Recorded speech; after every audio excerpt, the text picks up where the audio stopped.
All right, we're going to go ahead and get started here. I don't want to penalize those of us that got here right at 7 by waiting for everyone else. So welcome tonight. My name is Janet Windeguth. I am the business librarian here at the Crystal Lake Public Library. I would like to welcome you to tonight's Introduction to Federal Student Aid, an educational seminar where we'll learn how to navigate and get the most out of those federal student aid system. I do have a couple of housekeeping things just before we start. I do want to let you know that we are recording this program. Tonight's video may be used in other library publications and promotions, including but not limited to Facebook and YouTube. Having said that, we will be sending a link to those of us that are signed up to attend the program tonight. It will not be made publicly. You should receive the link as soon as we get it up and running. I know that Fafsa has a lot of questions surrounding that. You are welcome to ask questions. I think Jack is going to be watching the chat. If it's very involved or very, very personal, we may ask you to reach out after tonight's program to go more in depth about that. We're just trying to be respectful of everyone's time this evening. And having said all of that, I do want to introduce tonight's presenters, Jocelyn Ramon and Jack Hosek from the Illinois Student Assistance Commission. They are going to be telling us all about Fafsa, and I'm going to turn it over to them. Jack and Jocelyn, it's all yours. Perfect. Thank you so much for the lovely introduction. As mentioned, my name is Jocelyn Ramon, and Jack will be joining me today. He will be monitoring the chat box. So with any questions, please feel free to ask them in the Q&A or in the chat, and Jack will be able to answer them. And then if we see any common questions, we will address them at the end of the presentation as well. So before we get started, I would like to just introduce ourselves a little bit. As mentioned, we're from the Illinois Student Assistance Commission, and our mission statement is providing Illinois students with information and assistance to help make education beyond accessible and affordable. So Jack and I are actually part of the ISAC Corps, which is a group of recent college graduates all over the state of Illinois, from up here north to down south, helping students, families, high schools, libraries, with the college going process, really. So this is something, we provide this information, and I know a lot of it may be new, or you guys might have questions about specific things, so please feel free to ask. Before we get started, we always like to mention the definition of college. So typically, we see that the definition, most people think it's a 4-year degree, right? What you see on TV, a bachelor's degree. However, college also does fall vocational and trade school, an associate's degree, and a master's degree. So when we're talking about college, this is what we're referring to as well. So the possibilities are endless when it comes down to the education. Up on the screen, we have what is the value of a college degree. On the right, you can see the unemployment rate, and on my left, you can see the weekly earnings. As you can tell, the weekly earnings does increase depending on your degree, and then the unemployment rate does decrease. So we like to always provide this information because we want students, families to be aware of where the employment is at the moment, how that's looking, of course. So throughout the presentation, we will be answering various questions, and here are some of them. So how can I afford college? What is FAFSA? What is financial aid? When and how do I apply? And where can I get help? And as mentioned, please, we encourage questions. So with anything that may come up, please do not be afraid to ask. All right, so we'd like to start off with what is the definition of financial aid.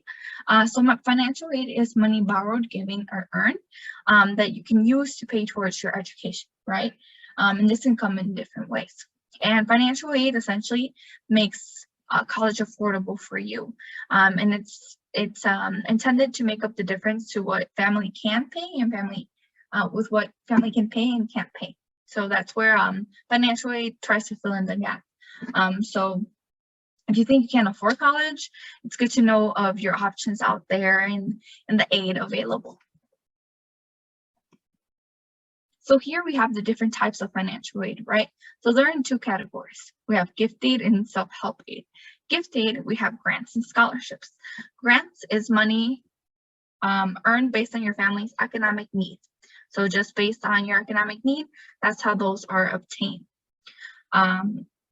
Scholarships is based on merit. So academics, athletics, community service, those are how scholarships can be obtained. Also, scholarships can also be, there can be a separate application process for these. Some institutions award scholarships as well. We always like to tell students to check their local organizations and of course ask their counselors for the list of scholarships available for the students so they can start exploring those earlier on. Then we have self-help aid. We have loans and work study. So loans, as you know, it is money that you borrow for a certain amount of time and then you pay back after graduation. And then we have work study. So work study is a job on campus and it is another form of financial aid. Here's a little bit more on work study. So in order to obtain it, you do have to complete the Fafsa. It is a requirement. There will be a check mark in the beginning of the application to see, hey, do you want to see if you're eligible for work study? And then you would click yes or no. We always like to recommend you click yes, so that way you keep your options open to see if you're eligible and it's not really binding you to anything. And then this is a campus-based aid program.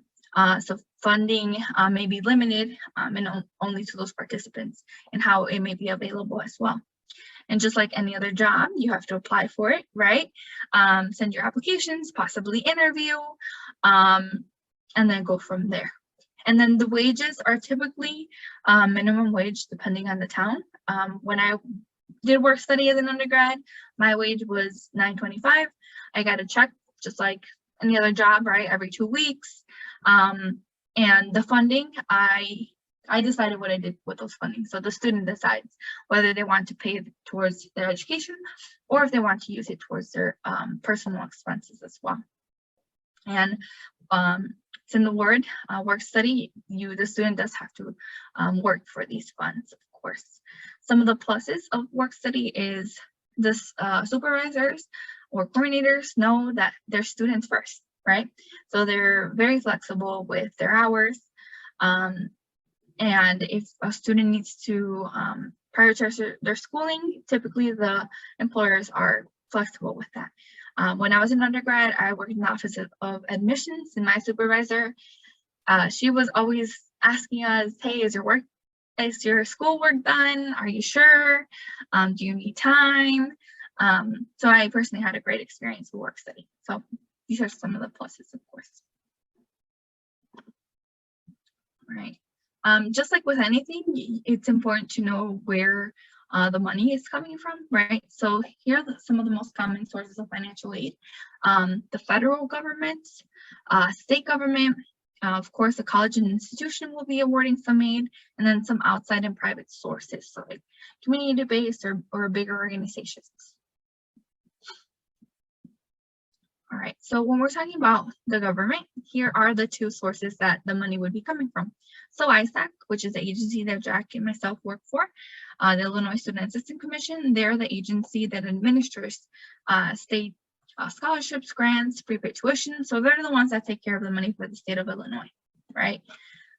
In the green, we have the U.S. Department of Education. They're the ones that oversee the funding towards the whole United States, so for the federal government. So if you ever receive an email for either of these agencies, know it's probably important and to definitely check it out. Here we have the two big grants awarded by the state and federal government. The first one, we have the MAP grant. This is awarded by the state government, the state of Illinois. So this is specific to Illinois. And then we have the Pell Grant. This is for the federal government, right? So if you add those up, the maximum you can obtain, so you can obtain anywhere from 0 to 11,991. As mentioned earlier, these are need-based, right? So grants are need-based, based on your family's economic need. So the higher your family's economic need, the higher you can be awarded. These are not merit. these are need-based. So it's just specifically on your family's economic need.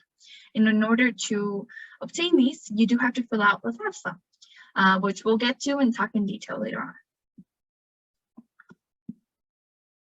Here are other programs that ISAC does offer. First program, Monetary Award Program, also known as MAP, the one we previously talked about. So this is specific to Illinois. And then the other three we have below: Illinois Veteran Grant, Illinois National Guard Grant, and Grant of Dependents of Police, Fire, and Correctional Officers. For these, there are some requirements that you do have to meet before being eligible to obtain this, right? So this isn't, maybe not everybody may be eligible, but if you think you or your student would be eligible for this, please let us know. You can also find this information in ISAC's student portal. Then below, we have teaching programs that ISAC does administer: Minority Teachers of Illinois scholarships and Special Education Teacher Tuition Program. So these two are for students that 100% know, hey, teaching is for me. So these are the two available. And these, there are, of course, requirements that you have to meet, an application that you have to meet, and all that. But if you do qualify for either of them, you do have to teach for at least a certain amount of years at a certain type of school district. So definitely, again, just like anything, before you apply or accept anything, you want to make sure that that's something that you would be willing to do. And if you are, these are great opportunities. Okay, so here we have programs that the U.S. Department of Education offer. So we have the Pell Grant. As mentioned, this is a grant based on economic need awarded through the federal government. Then we have the Iraq and Afghanistan Service Grant. This is specifically to certain families that this may apply. So if you would like to learn more, you can visit the U.S. Department of Education or put it in the chat, and we can send, and Jack can send the direct link. Then we have a teach grant. This one again does come with its own requirements, and you can also look for it in the U.S. Department of Education. Down below, we have campus-based programs that the Department of Education also administers. So the first one is the Federal Supplementary Education Program Grant, also known as FSEOG, and as known, the U.S. Department of Education does give some money to colleges and universities, and then they're the ones that disperse it. Then we have the Federal Work Study, and this is the first program that we talked about, where the students can work on campus and earn funds to fund their education or their personal expenses. All right, so I know loans can be scary for some of us, right?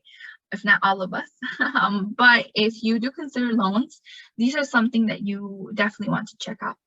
So you want to check out the source of the loan, whether the loan is subsidized or unsubsidized, what's the interest rate, so how much I have to pay back, and then the repayment options and grace period. So first things first, what is subsidized and what is unsubsidized loans? So subsidized loans is a loan that is awarded to the student based on need. It's need-based loan, and the interest rate is actually being paid for through the federal government while the student is at least part-time. There are a 6-month grace period for both loans, and I'll talk a little bit more about that. Then we have direct unsubsidized loans. For this loan, this is not a need-based loan, so no matter the family's economic need, the student can obtain this loan, and the student is always responsible for paying for the interest rate even while they're at school. As you know, loans you do not have to pay back until after you graduated college, or if you decide school is not for you and you took out a loan, you would also have to pay that back. All right, so here are the different types of loans and then the interest rates associated with them. The first two, direct subsidized and unsubsidized loans, the interest rate is 3.73. So this is the percentage that you have to pay back in addition to the actual loan. Then you have the grace period. So the grace period is 6 months, which means after graduation, they give you 6 months to get into payment programs and to like craft a plan to see how you're going to repay the loan. Then the other two that we have, the third one is direct unsubsidized. So this one is specifically to graduate students. So if any students want to, after their bachelor's, want to pursue a master's, doctoral, professional school, this is a loan that can be eligible for students. And the interest rate is 5.28. And then again, the grace period is 6 months. Then the last loan we have here is the direct plus parent loan. So this one is based on the parents' credit. So not need based, it's based on the credit, and the interest rate is higher and the grace period is lower. And then here are the amounts, the maximum amounts for the loan every year. As you can tell, the loan does increase per year until the third year, and then that's the max. And then for graduate loan, the max would be $20,000. All right, so the first part of the presentation was more of the terminology and things that you will see and that you're potentially applying for when you're filling out these applications. This part is actually how to obtain these funds, right? So here we're going to be talking about the most common applications out there for when requesting financial aid. So we have a Fafsa, the free application for federal student aid. We have the alternative application for Illinois financial aid, and then other forms. So other universities may have their own institution-based forms that students do need to fill out in order to obtain funding for their institutions. One of the most common ones that you'll also see is CSS profile. That's similar to the Fafsa and alternative, but they have their own calculations as well. So although Fafsa and alternative app are the most common, they're not the only ones out there. Okay, so Fafsa, also known as the free application for federal student aid. So this would be the first step in the financial aid process. And then this application is used to apply for state and federal financial aid programs. So that includes grants, loans, and work study. Then also some institutions actually use this application in order to award their own funding. And something very, very important to note is this application, the application itself, you don't have to pay for in order to apply for it. So if you see anything where it says, oh yeah, pay $10 and you can apply for the application, that's not right. Make sure it says fafsa.gov, not .com, not .org, fafsa.gov. This is the correct one. Then we have the alternative application for Illinois financial aid. So this application is only for state financial aid. And this application is open for students who do not qualify for Fafsa, which would be undocumented students and transgender students who are not eligible to complete the application. And again, just like Fafsa, this application, some institutions do use this application in order to award their own aid. And again, this application is completely free to fill out.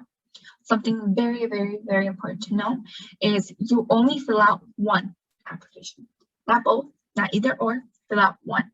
You fill out the application which you're eligible for. So if you're eligible for Fafsa, you fill out Fafsa. If you're not, you can see if you're eligible for the alternative application. So just one. So here are some important things to note for the application. So this application is open. It opened on October 1st, and this is specifically for college students and high school students in their last year, they're senior students, so high school seniors and college students. And those in the how, you see the actual application websites, so you can apply online. And then, like mentioned, these are the applications that determine eligibility for funding. Okay, so you must be wondering what actually goes on these applications, right? So most students, until the age of 24, they do have to provide parental information. So for purposes of financial aid, there are only 3 types of parents for purposes of financial aid: biological, adoptive, and step parents. So no aunt, uncle, grandparents, none of their information would go here, just the students and the parent information. This is not to disregard and not to say there's no other types of parents, because that's not the case. This is just for purposes of financial aid, and that's the only information that would go on the application. For purposes of financial aid, legal guardians are not considered parents. And if your parents are divorced and separated, report the information of the parent who the student lives with the most during the last 12 months. Okay, so for filling out these applications, this is what you would need. For FAFSA only, you would need the student's social security number. If the parents don't have a social, no worries, you would just have to add all zeros. If the student is not a US citizen, you would need the alien registration number. And then for students, you would need an FSA ID to sign it electronically and to, of course, fill out the actual application. The FSA ID is like the account in order to fill out FAFSA. And then for FAFSA and the alternative application, you do need federal tax returns, W-2s, 1040, and any other record of income. So if you have any stocks, bonds, you would need those numbers as well. Then, of course, as mentioned, banking statements and records of investments, and any other record of untaxed income. And then, of course, a list of colleges which the student wants to attend, right? Because that's why we're filling out these applications. All right, so for signing the applications, it would be an electronic signature if applied. So for FAFSA, the FAFSA, you do need an FSA ID in order to sign it electronically. As mentioned, for students, it is the FSA ID is the account in order to fill out the actual application. For parent, that's the way that the parent would sign it electronically, right? And the FSA ID, the student and the parent both have to have separate ones. And the FSA ID is something that you will need in order to renew the application every year. So please write it down. In important notes, please write it down. A quick note, parents who do not have a social security number cannot create an FSA ID, since that's what you need. However, the only difference is you would print a signature page instead. Then we have the alternative application. For the alternative application, there is a PIN that is going to be sent over to both the parent and the student via email. So the parent and the student would need separate emails. So you guys don't have an email separate already, I would definitely recommend that. And then that PIN would be needed every time you have to renew an alternative app. And then for parents, they only have to provide their email in order to obtain the PIN. Here, we like to talk about the IRS data retrieval tool, which is a really neat tool that is available only on the FAFSA. And then this tool allows you to grab your information directly from the IRS to your FAFSA. So you don't have to enter anything manually, right?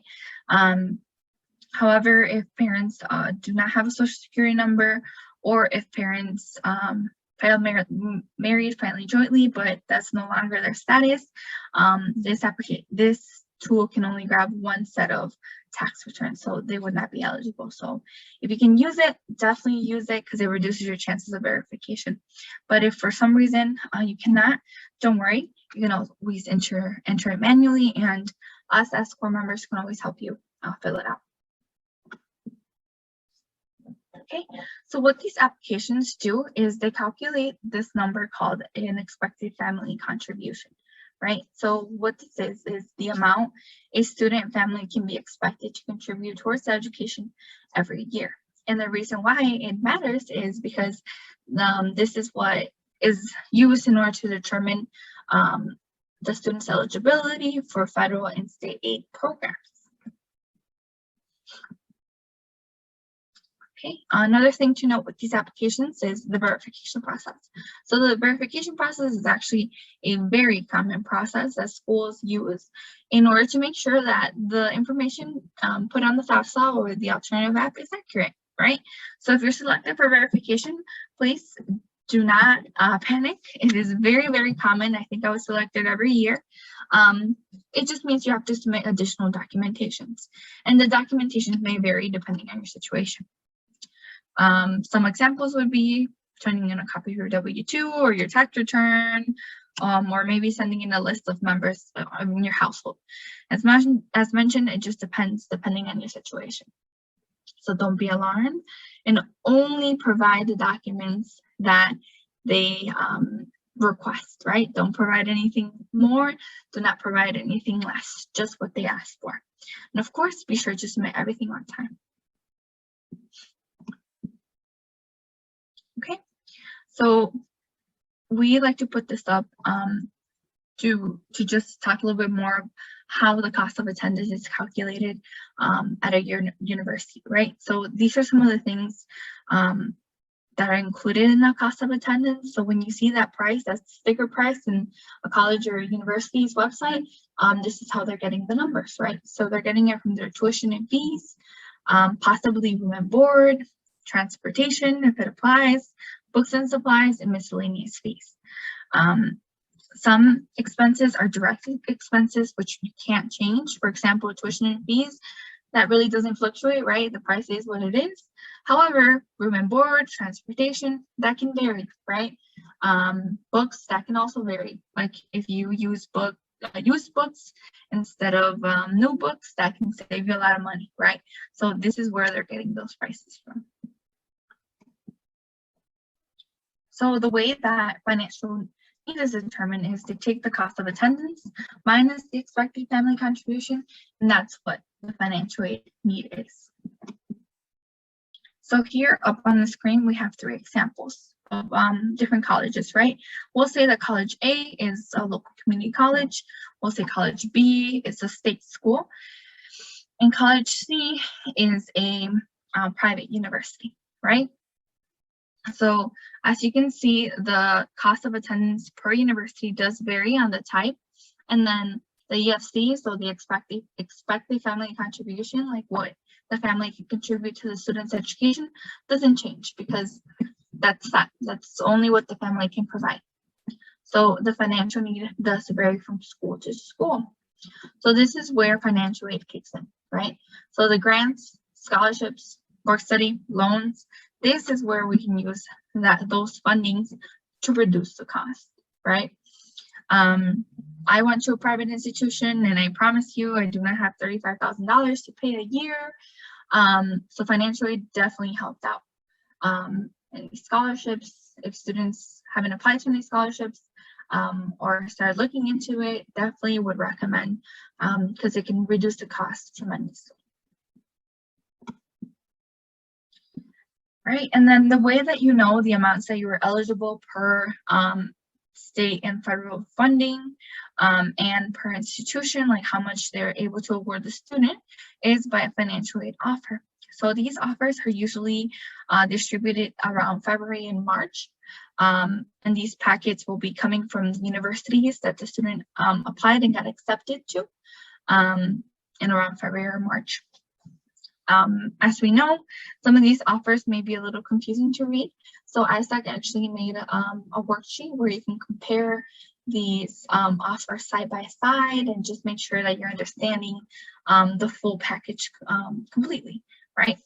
And in these offers, these are some things that will be seen. What the actual cost of attendance for the specific student will be, what financial aid they were eligible for, what the out-of-pocket cost is, along with other items. Okay. So for the presentation, I always like to say that this slide is like the presentation in one. So if anybody would like to take pictures of slides, this is probably a very important one. So one of the most important things to remember is to complete the FAFSA or the alternative application anytime, as soon as possible after October 1st. We say if you fill it out before Thanksgiving, you're in good hands.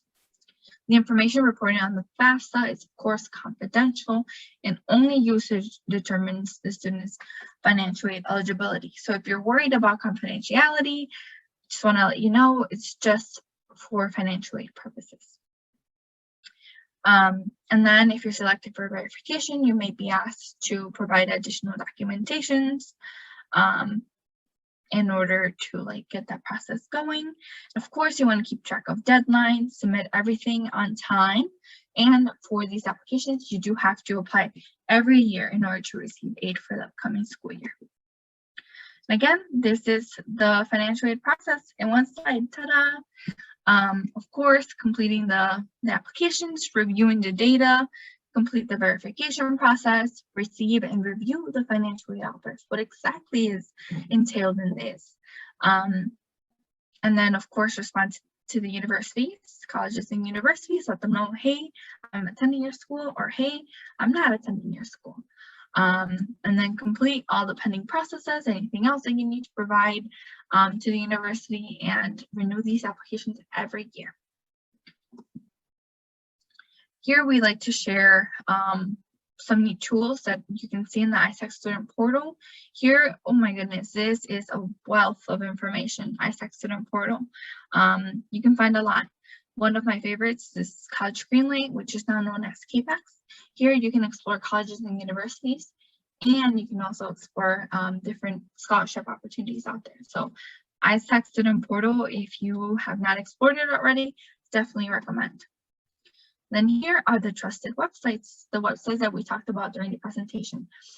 Studentportal.isac.org, that's the website I was just mentioning, and the website where you can see the programs that the state of Illinois offers. FAFSA, that's where you can apply for the actual application, and then student aid, that's where you create the account for the FSA ID. And then isac.org, that's where you would find the alternative application. As we know, we just gave a lot of information, so if you have any questions, of course, you can reach out to us, core representatives. However, if you ever have just a random question and for some reason we don't answer, ISAC actually has a texting system where you can reach out. It's a real person. His name is Matt. He's really cool. He likes movies. You can reach out to him and he'll be able to answer any questions that you may have. I believe the area code here is 817. So you would just text that number, say your name, the student's name, high school they go to, and they will answer your question. And the neat thing is they'll also send you reminders. So like for important dates, like don't forget to fill out your application, your FAFSA application. Don't forget to fill out your college applications, right? So definitely a really neat site and number to have. And of course, with any questions, please do not hesitate to ask. I believe your core representative is actually Avery. Here's her information and her email. So if you have any questions, please contact her. I added my information just in case there's any Spanish speakers out here and need the information in Spanish, feel free to reach out. So with any questions, yeah, the floor is yours. Jack, I don't know if you want to address any common questions going on. Nope, I was able to answer all the questions, so I think we're good. Unless there's any other questions right now.